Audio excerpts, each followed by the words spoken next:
నమస్కారం.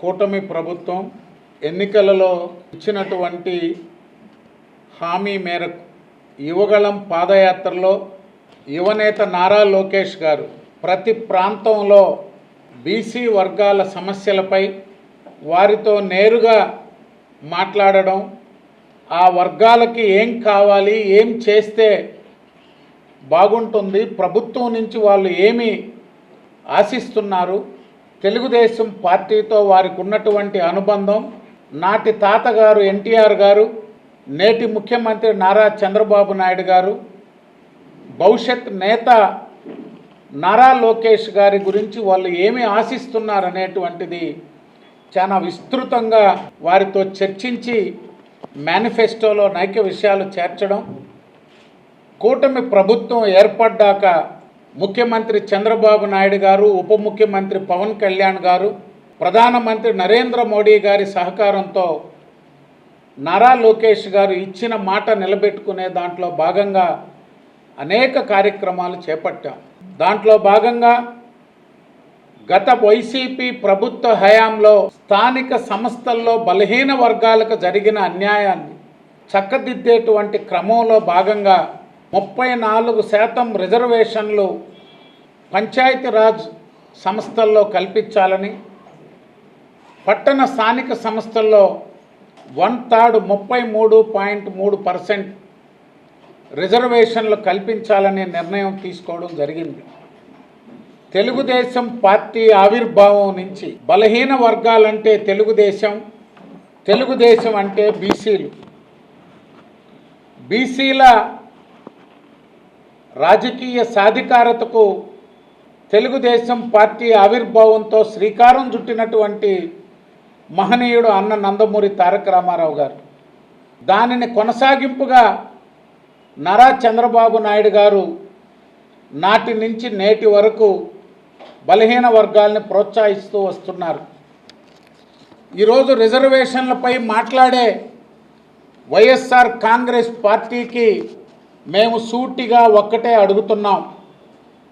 ఈ దేశంలో, ఈ రాష్ట్రం కాదు, ఈ దేశంలో తెలుగుదేశం పార్టీ ఏర్పడేంత వరకు బలహీన వర్గాలకు స్థానిక సంస్థల్లో రిజర్వేషన్లు ఉన్నాయా?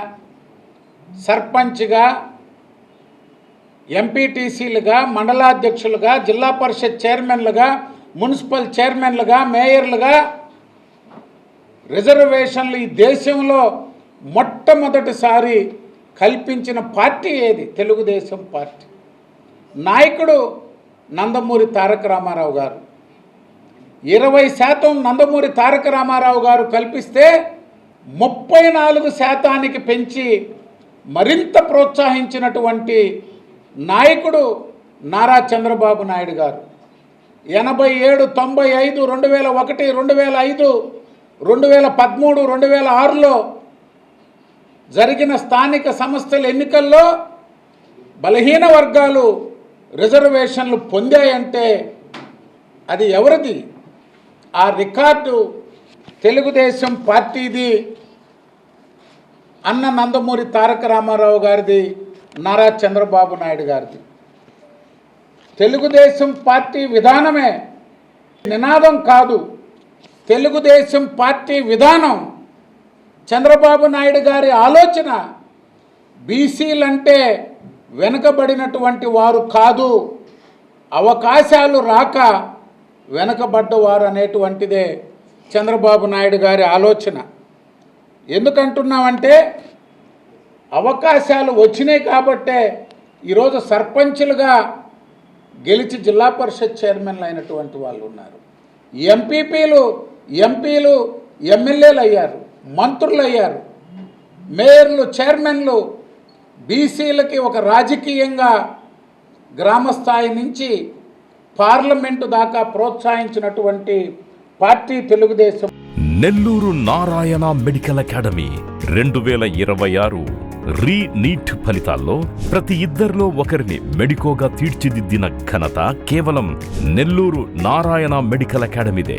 రాయలసీమ రీజియన్ పరిధిలో 1000 లోపు 8 మంది విద్యార్థులు ఆల్ ఇండియా టాప్ ర్యాంకులు సాధించడమే కాకుండా ఏకంగా 45% మంది విద్యార్థులతో 400కు పైగా మెడికల్ సీట్లు సాధించిన ఒకే ఒక్క విద్యా సంస్థ నెల్లూరు నారాయణ మెడికల్ అకాడమీ.